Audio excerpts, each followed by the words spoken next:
Prazer muito grande estar com vocês. Eu sou a professora Adriana Baitendorp. Atualmente coordeno a Educação Especial do Estado de Mato Grosso do Sul, além de ter toda uma experiência como formadora, como trabalho com a formação de professores. É um prazer conversar com vocês sobre essa disciplina. O que nós vamos trabalhar inicialmente é o Fundamentos e Políticas de Educação Especial Inclusiva.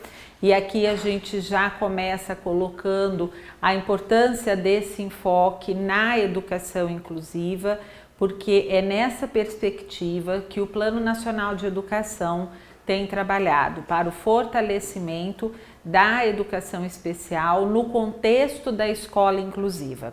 Mais à frente, no decorrer da nossa conversa, vocês irão entender qual a diferença da modalidade de educação especial e da educação especial no contexto da educação inclusiva. Nessa disciplina, já nós temos inicialmente um aspecto bem importante. O que significa fundamentos, né? Qual o significado da palavra fundamentos no contexto educacional? É exatamente todo o contexto onde está balizado a política atual de educação especial. Só para que a gente entenda, para nós chegarmos no que hoje a política traz em termos de legislação e organização, nós precisamos fazer uma digressão histórica e compreender que não foi de uma única maneira que a educação das pessoas com deficiência foi compreendida e organizada ao longo da história da humanidade. Então, para isso, nós começamos, primeiramente, com esses aspectos históricos das pessoas com deficiência. Como é que elas foram vistas ao longo de um desenvolvimento social? O segundo momento é nós compreendermos os três principais movimentos que marcaram a organização educacional voltada para as pessoas com deficiência: a institucionalização, a integração e, por fim, a inclusão. Entender qual a diferença da Política Nacional de Educação Especial de 1994 e a Política Nacional de 2008. Então, já destacando que nós temos, então, na educação especial brasileira, duas políticas constituídas, uma escrita em 1994 e a mais atual de 2008, e nós temos uma que está tramitando pelo Conselho Nacional de Educação com a intenção de atualizar a Política Nacional de 2008.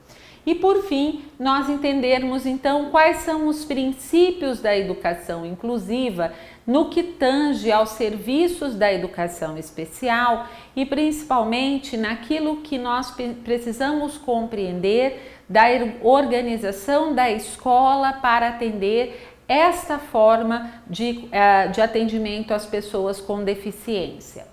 Bem, então primeiramente nós temos aí um vídeo que estará disponível para vocês no ambiente. Esse vídeo, ele faz exatamente essa reflexão de como as pessoas com deficiência foram vistas ao longo da história. E aí só para vocês irão assistir, e lá o que se pontua claramente é que a história das pessoas com deficiência, ela é marcada por um princípio de exclusão, ela é marcada por um princípio principalmente de preconceito e estereótipos em relação às pessoas com deficiência. Nós temos aí na sociedade, na comunidade primitiva, as pessoas com deficiências elas eram eliminadas, porque naquele momento histórico o maior desafio do homem era exatamente sobreviver às questões da própria natureza. Para sobreviver a essas questões, eles precisavam ter pessoas que fossem capazes de se mudar ou sair da situação de risco, principalmente quando eles eram atacados pelos animais, enfim. E uma pessoa com deficiência, ela acabava se tornando um fardo para aquela comunidade.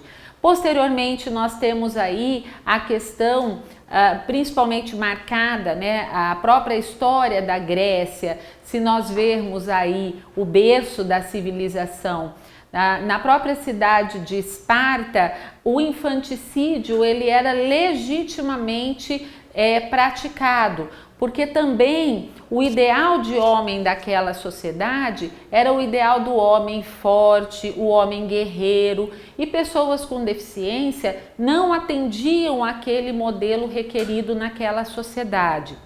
Depois nós tivemos, com o advento do cristianismo, a própria questão de que, pelos ensinamentos cristãos, que as pessoas com deficiência elas não poderiam ser eliminadas, mas elas acabavam ficando abandonadas à própria sorte e acabavam vivendo de donativos, né, geralmente abandonadas nas ruas.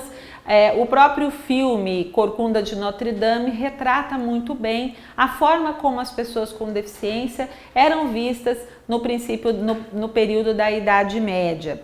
E aí, então, dentro desse contexto histórico, até nós chegarmos na atualidade, até nós chegarmos nas primeiras iniciativas de atendimento às pessoas, nós temos uma história marcada por princípios de exclusão e fortemente denominada, fortemente organizada a partir dos princípios de como essa sociedade requeria o cidadão para estar atuando de forma ativa nela. Então, o primeiro ensinamento que nós precisamos ter quando nós olhamos a história das pessoas com deficiência e olhamos a história da educação especial é compreender que essa história está terminantemente ligada à concepção de sociedade em cada momento histórico. Então, quanto mais, falando isso de uma outra forma, dependendo do que se espera do homem para aquela sociedade,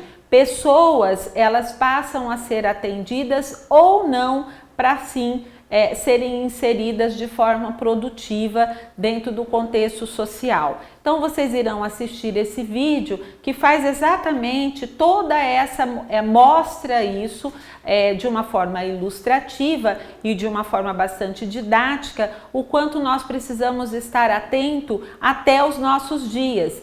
Porque nós entendemos que os pensamentos da sociedade, eles são construídos historicamente, ou seja, muito daquilo que ainda nós entendemos ou que nós temos como visão na atualidade está diretamente ligado a esses modos de entendimento que foram se cristalizando ao longo do desenvolvimento social. Então nós, professores, educadores, precisamos estar muito atentos a isso.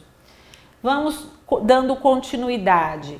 Bem, então, quais são os marcos históricos quando nós pensamos em contexto educacional? Primeiro, a escolarização como um privilégio de alguns. Então, nós não podemos negar, né, que a educação de maneira geral, e aí aqui eu não estou falando especificamente da educação das pessoas com deficiência, mas também da educação das pessoas com deficiência, nós temos aí sim uma história da educação marcada como um privilégio de alguns. Ou seja, o princípio de seletividade, desde que a escola se constituiu da forma como ela está constituída na sociedade moderna, ele é um princípio seletivo. E aí, a legitimidade da exclusão das pessoas com deficiência por meio de políticas e práticas que validavam, né, o espaço escolar como um espaço de privilégio para aqueles que conseguiam ou considerados sem deficiência e espaços segregados para aquelas pessoas que por algum motivo eram identificadas por uma deficiência. Então isso é um contexto que acabou desenhando uma organização de educação especial, ou seja, um espaço paralelo para a educação de pessoas com deficiência ao longo da história da escolarização. E aí a gente tem a criação das instituições especializadas, de escolas especiais, enfim, de outras modalidades de serviço que eu vou me ater mais à frente.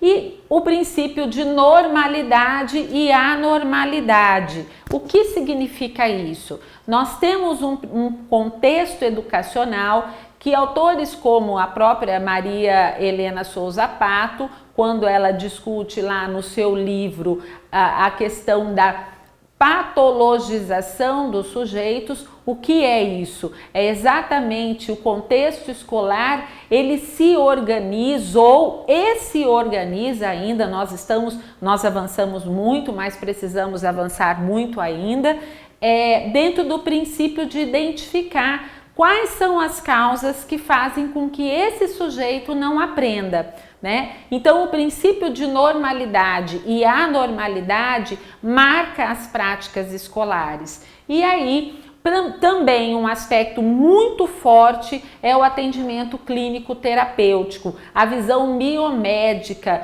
do atendimento educacional às pessoas com deficiência. Esse fato está diretamente ligado a um contexto de que foram os médicos os primeiros a buscar iniciativas de atendimento a essas pessoas. Isso não veio do campo da educação, isso veio da área médica. Então, nós temos ainda, no século XXI, no tempo atual que nós estamos vivendo, uma forte determinação da área biomédica no contexto do trabalho educacional com pessoas com deficiência. O contrariando o que nós já avançamos em termos de atendimento e discussão, de que essa visão apenas biológica não é suficiente atualmente para identificar o que de fato essa pessoa necessita no contexto escolar, porque é necessário que haja uma avaliação biopsicossocial, uma avaliação que leve em consideração o funcionamento ecológico desse sujeito, ou seja, a deficiência, ela impõe uma limitação, mas acima de tudo, o meio onde ela está inserida pode potencializar essa limitação ou pode dar condições para que essa limitação seja minimizada. Então, esse também trazendo para vocês já um conceito, que é o conceito de deficiência, como o atual conceito de deficiência que está posto na Lei Brasileira de Inclusão, a Lei 13.146, de 5 de julho de 2015. E exatamente quando se diz que a deficiência é um impedimento ao longo prazo, que precisa ser avaliada dentro do contexto social, cultural, das relações biológico, enfim, por uma equipe multiprofissional. E não apenas o fracasso escolar determinando como uma possibilidade de ter uma deficiência. Bem, então vamos continuando aqui. O que nós temos nos slides, vocês terão acesso, poderão ler, mas a gente vai se ater mais em explicar o que está contido nesses slides. Assim como eu disse para vocês anteriormente, que o conceito de deficiência, ele está diretamente ligado aos conhecimentos científicos de cada época, né? Os aspectos históricos, os atendimentos educacionais estão associados às condições de vida, de cultura de cada povo, que estabelece as normas de convivência com aquelas pessoas e que por esse motivo as diferenciam das demais. Então, o contexto de separar o atendimento das pessoas com deficiência, ele vem exatamente dentro de uma forma de organização social que naquele momento histórico era considerado o ideal. Então, nós não podemos olhar o passado com os olhos que nós temos hoje. Nós precisamos olhar o passado com os olhos do passado, ou seja, quais eram os conhecimentos científicos daquela época? Quais eram os conhecimentos que envolviam o atendimento da pessoa com deficiência naquele momento histórico? Só assim nós seremos capazes de compreender como é que houve uma evolução, não só conceitual, mas uma evolução na forma como esses sujeitos estão sendo vistos e inseridos na sociedade. Continuando, né? Dentro desse contexto histórico que nós estamos falando para vocês, nós temos 3 paradigmas que marcam a organização do atendimento às pessoas com deficiência: institucionalização, integração e inclusão. Vamos entender um pouquinho cada um.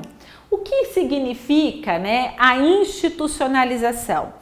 Ela fundamenta-se na ideia e na concepção de que o estudante da educação especial não é produtivo e estaria bem cuidado se mantido em ambientes segregados. E aí nós temos a expansão dos institutos, dos hospitais, dos manicômios, principalmente quando nós falamos de deficiência intelectual, que por muito tempo o atendimento às pessoas com deficiência intelectual foi confundido ou foi tratado da mesma maneira do atendimento às pessoas com doença mental. Então nós tínhamos aí pessoas jovens com deficiência intelectual fazendo parte de instituições, hospitais, manicômios, sendo atendidos nos mesmos moldes de doentes mentais.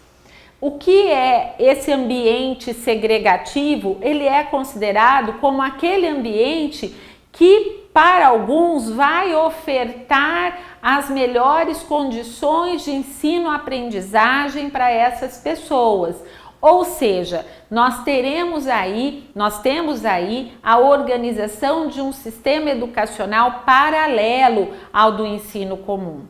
As instituições especializadas inicialmente surgem com este caráter de institucionalização. Mas no Brasil, especificamente, essas instituições, elas nascem também por uma ausência, naquele momento histórico, do poder público para o atendimento das pessoas com deficiência. E isso a gente não pode deixar de destacar, que foi a sociedade civil os primeiros a se organizar para um atendimento educacional às pessoas com deficiência. Então, institucionalização é o princípio daquele contexto que é a parte que não está dentro do contexto escolar. E aí, mais à frente, a gente vai discutir os princípios constitucionais brasileiros que garantem a questão de educação para todos. Bem, a integração foi um movimento, que nasce fora do país, fora do Brasil, e chega bem depois no Brasil. Ele começa na década de 50 nos países da Europa, mas no Brasil a gente começa a discutir efetivamente princípios da educação, integração, final da década de 70, já começo da década de 80, e a gente tem oferta de serviços, organizadas em 3 etapas: avaliação da equipe profissional, intervenção e encaminhamento para a vida na comunidade. A gente tem aí a expansão das escolas especiais, das entidades assistenciais e dos centros de reabilitação. Explicando um pouco melhor, a integração, ela foi um princípio pautado na concepção chamada mainstream, que significa inserir na corrente principal da vida. Para que o sujeito fosse integrado em classes sem ser em sistemas paralelos de ensino, uma analogia feita foi o sistema cascata. O que significa isso? Eles primeiro estariam nas escolas especiais, as escolas de modalidade de educação especial. Posteriormente, eles iriam para o ensino comum, mas nas classes especiais. E assim que eles estivessem pronto para serem inseridos dentro aquela palavra tão utilizada, aptos, eles seriam inseridos no sistema educacional comum. Nós vamos usar o termo ensino comum e não ensino regular, e eu vou explicar o porquê. Porque atualmente as escolas especiais, elas são devidamente autorizadas para funcionar. as escolas na modalidade de educação especial. Então hoje, em 2019, nós não temos sistema irregular de ensino, nós temos o sistema todo regularizado. Para que você possa ser uma escola, você precisa de uma autorização devida dos conselhos de educação. Dessa maneira, mesmo as escolas sendo especiais, elas são regulares. O que então nós fazemos a opção pelo termo ensino comum, que é comum a todas as pessoas, com deficiência ou sem deficiência. Bem, então a integração, ela se baseia em um princípio, né, que é o princípio de normalização, que é o princípio da inserção na corrente principal da vida. O que tem de marco esse paradigma? A concepção de que a pessoa com deficiência, o estudante, né, público da educação especial, ele deveria estar apto para ser inserido no ensino comum. Ou seja, ele precisa estar preparado para atender às demandas daquele espaço para onde ele será inserido. Então, posteriormente, começou-se um movimento de discussão de um novo paradigma. Esse paradigma denominado inclusão. E o que significa e qual a grande diferença entre o paradigma da integração e da inclusão? Está exatamente numa mudança de percepção e de concepção, de uma mudança de cultura. Se para a integração é necessário que você tenha princípios normalizadores, né?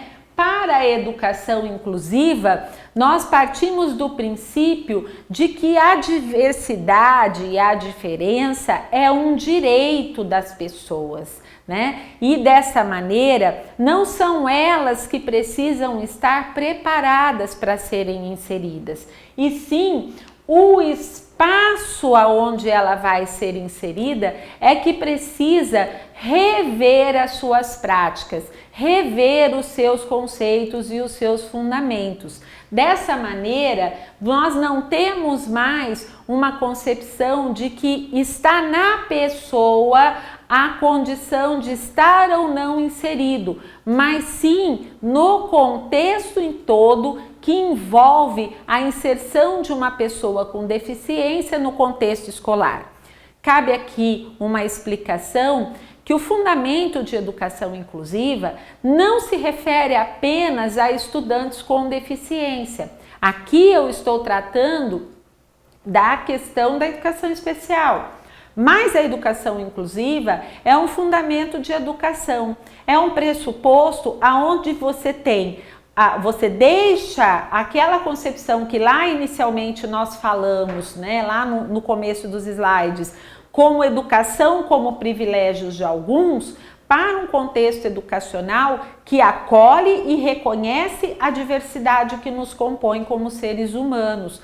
E é bom destacar que as diferenças elas sempre estiveram na escola, porque os seres humanos eles são diferentes na sua essência, na sua forma de organização. Não existe como não sermos diferentes. O que diferencia é que dentro do contexto da educação inclusiva, nós temos sim uma mudança de foco na discussão da diferença e que eu não vou discutir a diferença dos sujeitos, mas eu vou discutir quais os apoios e recursos necessários para que esse sujeito esteja de forma produtiva e participante e equanimente dentro de um contexto escolar. Então é uma mudança de paradigma muito significativo, é uma mudança de concepção que envolve uma mudança de cultura, aonde nós levamos em consideração que todos nós somos responsáveis pela educação inclusiva, não só a educação especial, não só aqueles agentes envolvidos nos processos de ensino-aprendizagem de estudantes da educação especial. Bem, então, a gente tem, voltando aqui dentro do contexto histórico da organização da educação especial no Brasil, e depois a gente volta um pouquinho na inclusão, nós temos alguns marcos, né? 1854, a criação do Instituto Benjamin Constant, na verdade, Instituto dos Meninos Cegos, atualmente Instituto Benjamin Constant. Depois, a criação do Instituto dos Meninos Surdos Mudos, atualmente o INES, ambos no Rio de Janeiro. Essas iniciativas, né, foram criadas durante o período imperial. Então, ainda sempre os historiadores, eles marcam que esta criação, né, ele se deve à iniciativa também da sociedade privada, pelo fato de que alguns filhos de grandes personalidades da época tinham, por exemplo, deficiência visual e que foram para a Europa estudar, e lá onde já existia todo um desenvolvimento do Braille, todo o desenvolvimento desse atendimento, e trouxeram para o Brasil essa iniciativa. Então, nós temos aí uma fase de negligência bastante significativa no que tange ao atendimento educacional das pessoas com deficiência.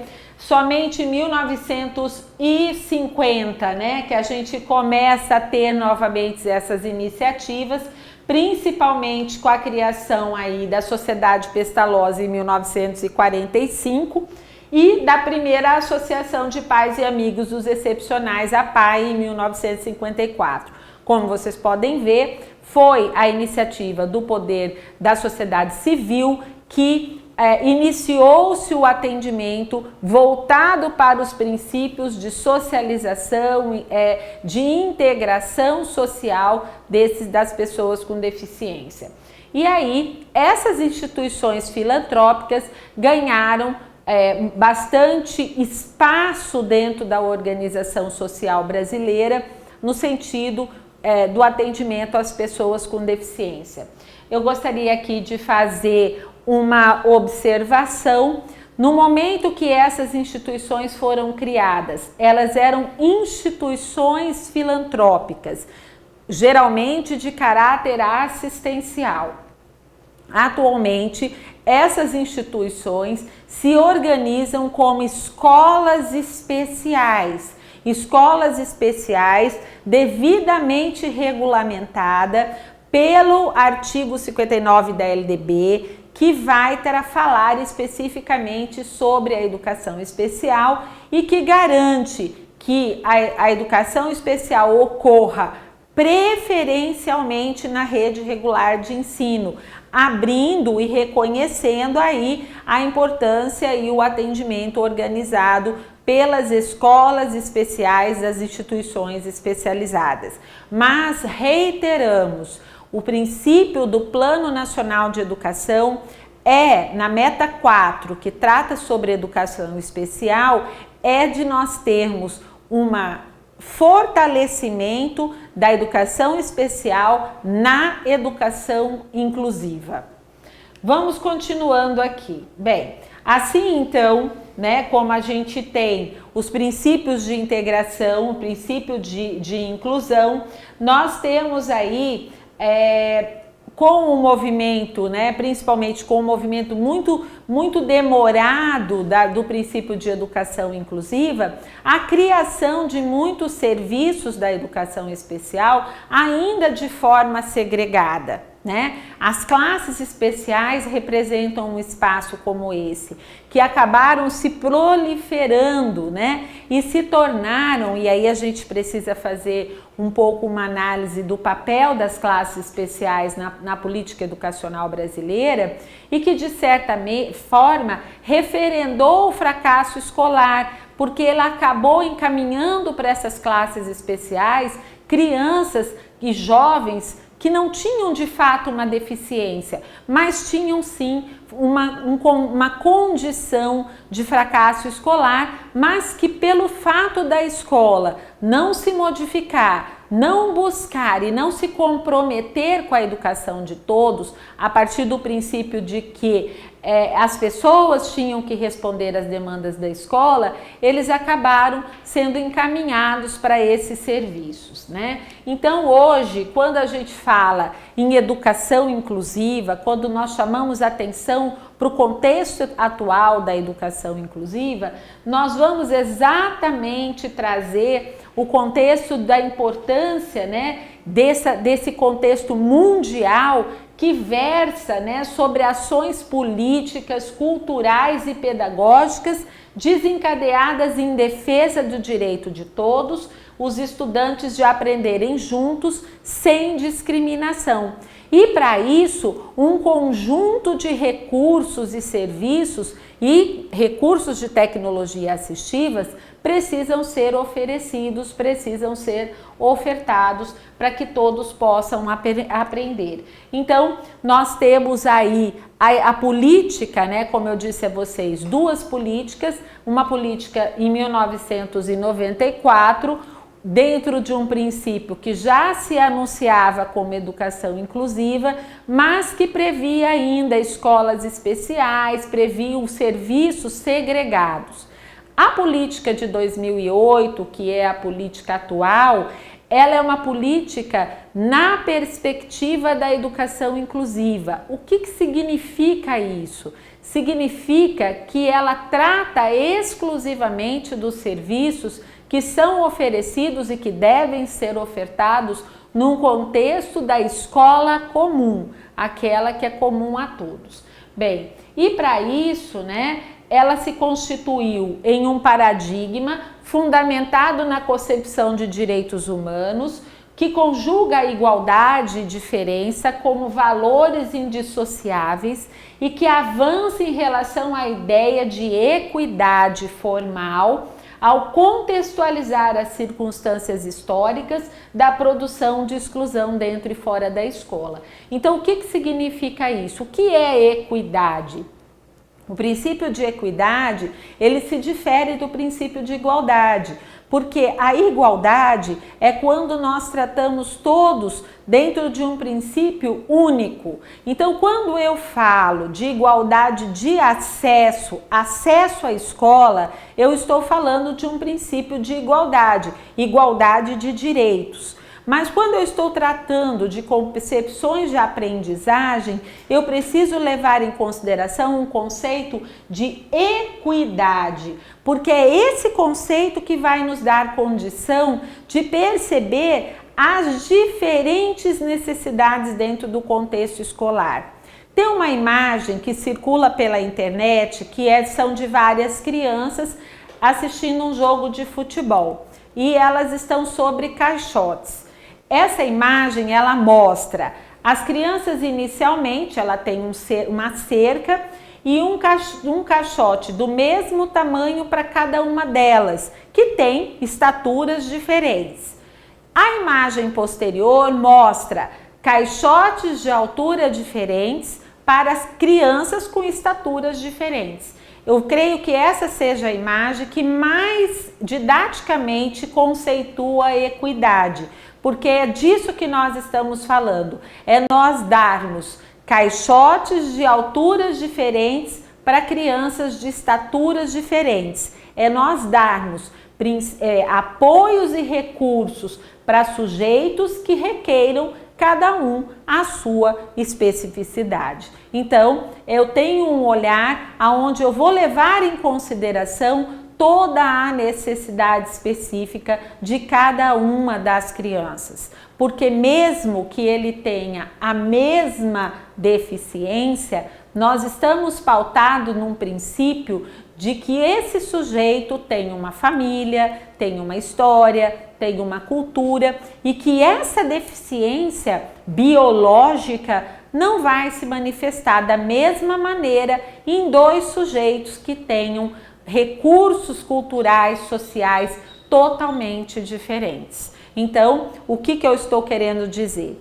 Que a deficiência também precisa ser levada em consideração a partir de onde ela está inserida. E aí, nós trazendo isso para o contexto escolar, nós precisamos refletir na qualidade das intervenções e mediações que serão organizadas para que eles possam aprender.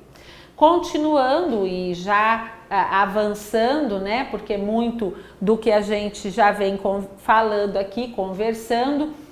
Então, a educação inclusiva ela é um avanço. Ao invés de focalizar na deficiência da pessoa, ela procura nela a origem do problema, enfatiza o papel da escola comum, buscando formas e condições de aprendizagem e apoio da educação especial. O resultado dessa visão é uma escola que oferece recursos, apoios pedagógicos para que o aluno, em sua diversidade, obtenha sucesso escolar sem que esperar que ele se ajuste a padrões de normalidade para aprender, né? Durante o curso, vocês terão acesso de que recursos são esses. Falaremos sobre o plano educacional individualizado, vamos falar da tecnologia assistiva, que são recursos que vão possibilitar essa customização do processo de ensino-aprendizagem. Então, nesse paradigma, a escola é quem deve se ajustar à diversidade dos seus estudantes, sendo organizada por um caráter inclusivo que atenda às diferenças do público que recebe, né? Assim, o compromisso da escola é promover mudança de atitudes discriminatórias. Ela deverá trabalhar com quebra de tabus, estigmas, desinformação, ignorância, que levam as pessoas a terem atitudes negativas em relação aos seus estudantes, público da educação especial. Atitudes do tipo, essa criança aprende, né? O que essa criança está fazendo nessa escola? Ela deveria estar numa escola especial, porque lá é o espaço mais adequado para ela.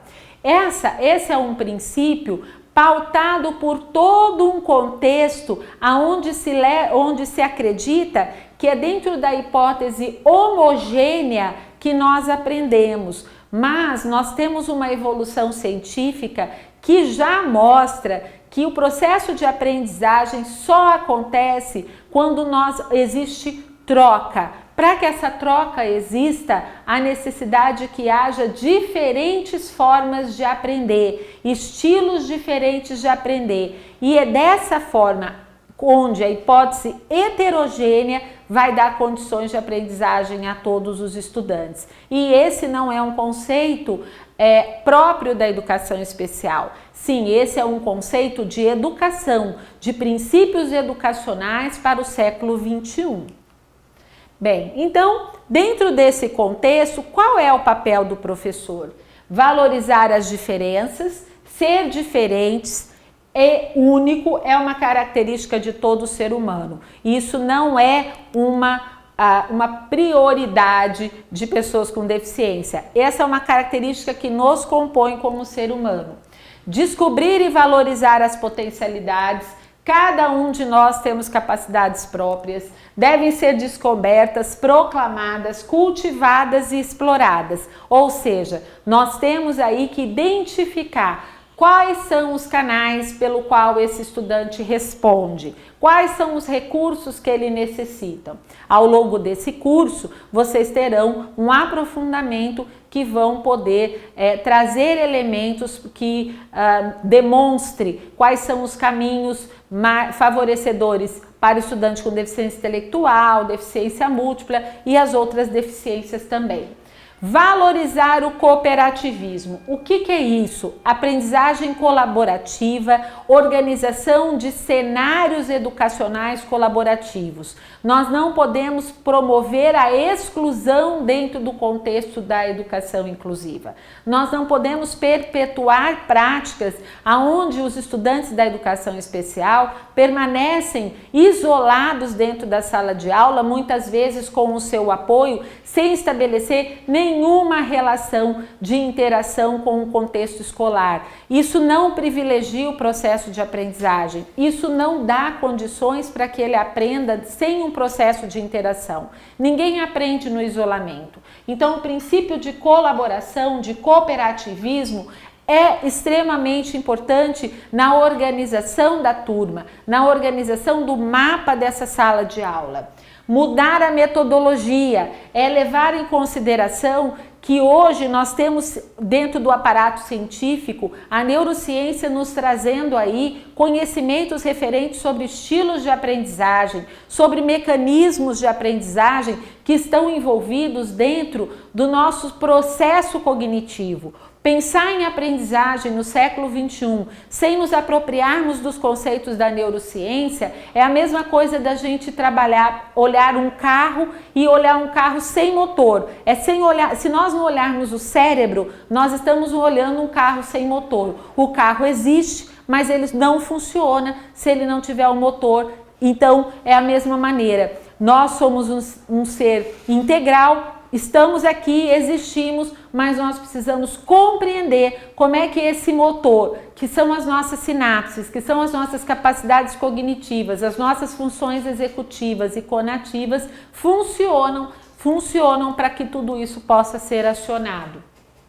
Oferecer, quando necessário, recursos e serviços para suprir necessidades individuais. Para isso, nós temos um sistema individual de suporte que precisa ser visto sempre como algo a buscar a autonomia do sujeito, para que ele possa cada dia mais, gradativamente, não necessitar mais daquele tipo de apoio, e sim de um apoio, a sua intensidade possa ir diminuindo. Nós precisamos avançar nesse sentido porque nós temos uma cultura muito forte ainda que entende que todo aluno com deficiência precisa de um professor só para ele, o que é um equívoco, porque nem toda pessoa com deficiência tem a mesma necessidade específica. E aí a gente tem que garantir, conforme a Política Nacional de Educação Especial de 2008, o atendimento educacional especializado que acontece no contraturno, nas salas de recursos multifuncionais, formação de professores para esse atendimento. Então, quanto mais nós tivermos professores com formação, melhor nós estaremos. Demais profissionais da educação para inclusão, participação da família na comunidade e acessibilidade arquitetônica, linguística de maneira geral. O objetivo, então, é assegurar a inclusão escolar de estudantes com deficiência, transtornos globais do desenvolvimento, altas habilidades, superdotação. E aqui eu chamo a atenção porque esse é o público da educação especial. Pessoas com deficiência, que incluem a deficiência intelectual, as deficiências sensoriais, que incluem a deficiência visual e a cegueira, a deficiência auditiva e a surdez, as deficiências físicas, que incluem os transtornos neurológicos, né, que são os paralisados cerebrais, e apenas deficiências físicas e transtornos globais do desenvolvimento, que inclui os transtornos do espectro autista, altas habilidades, superdotação. Observem que não fazem parte, aonde está essa definição? Está na LDB, lá no artigo 59, que trata sobre educação especial. Observem que nesse público não constam os transtornos funcionais específicos. Quem são esses? Aqueles denominados disgráficos, desortográficos, disléxicos, transtornos do déficit de atenção e hiperatividade, o famoso TDAH. Eles não fazem parte do público da educação especial, porque mesmo que eles apresentem necessidades educacionais especiais no contexto escolar, eles não se classificam como pessoas com deficiência, porque essa classificação é feita pela Organização Mundial da Saúde, tá? Bem, garantir acesso ao ensino regular, participação de aprendizagem, continuidade nos níveis mais elevados de ensino e transversalidade da educação especial. O que significa isso? A educação especial ela é discutida na educação básica, da qual faz parte educação infantil, ensino fundamental e ensino médio, as modalidades de ensino, porque educação especial é uma modalidade. Então nós temos como modalidade educação de jovens e adultos, educação profissional, educação indígena, né, educação no campo. Essas são modalidades da educação especial. Da educação, e educação especial também é uma modalidade. E aí, no segundo nível, que nós chamamos, que é no ensino superior, essa transversalidade denota que estamos aí fazendo parte de dos dois níveis, que é básico e superior, e modalidades de ensino. Então, a educação especial tem ações bastante abrangentes, ou seja, ela atua com os professores que estão no ensino comum, nessas etapas, das diferentes etapas e modalidades, e também ela atua como organizadora, como aquela que vai organizar, acompanhar, propor os serviços da educação especial, que são diversos e que vocês vão conhecer ao longo do curso, os diversos serviços que estão disponíveis, como, por exemplo, tradutor e intérprete de Libras para surdos, como guia e intérprete para surdos cegos, professores de apoio em alguns casos onde existem crianças com graves comprometimentos e que precisam de uso de tecnologia assistiva, profissionais de apoio para aqueles sujeitos que necessitam de higiene, alimentação e locomoção no ambiente escolar, enfim, todo um conjunto de recursos e apoios que estão disponíveis para serem ofertados no ambiente escolar, né? E aí, os estudantes, como eu já passei para vocês, o atendimento educacional especializado, ele identifica, elabora e organiza recursos pedagógicos de acessibilidade, propõe a eliminação de barreiras para a participação dos alunos, atividades diferenciadas daquelas do ensino comum, que, porém, com um diálogo muito próximo com os objetivos previstos no plano educacional individualizado desse estudante. O atendimento educacional especializado não substitui a escolarização, ou seja, eu só estou no atendimento educacional especializado no contraturno se eu estiver matriculado no ensino comum. Jovens e crianças matriculados em escolas da modalidade de educação especial, escola especial, não frequentam o atendimento educacional especializado porque eles já estão na modalidade de educação especial. Dito de outra forma, o atendimento educacional especializado previsto na política de 2008, regulamentado pelo decreto 7611, ele vai ter como critério matrícula do ensino comum. É um atendimento complementar no caso das pessoas com deficiência e suplementar no caso de estudantes com altas habilidades. Então, ele não substitui. O aluno, ele não pode ser retirado da sala de aula e ficar somente no atendimento educacional especializado. Por quê? Porque ele perderia a sua caracterização de complementar, ele perderia a sua especificidade que está em dar apoio e recursos no contexto da educação inclusiva. Bem, então, para que a gente possa finalizar, né, já finalizando, eu gostaria de trazer alguns destaques para vocês dessa aula, que foram os aspectos históricos, compreender as diferentes paradigmas, dar um enfoque especial no contexto da educação inclusiva.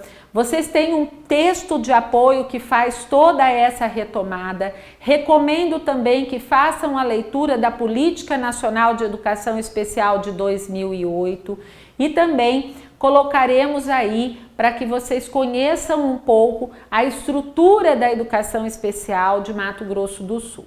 Então, nesse momento nós encerramos essa aula. Espero que tenha sido esclarecedora e que vocês tenham aprendido um pouco sobre quais são os principais aspectos, quais são os principais fundamentos da educação especial na educação inclusiva. Muito obrigada e bom estudo a todos!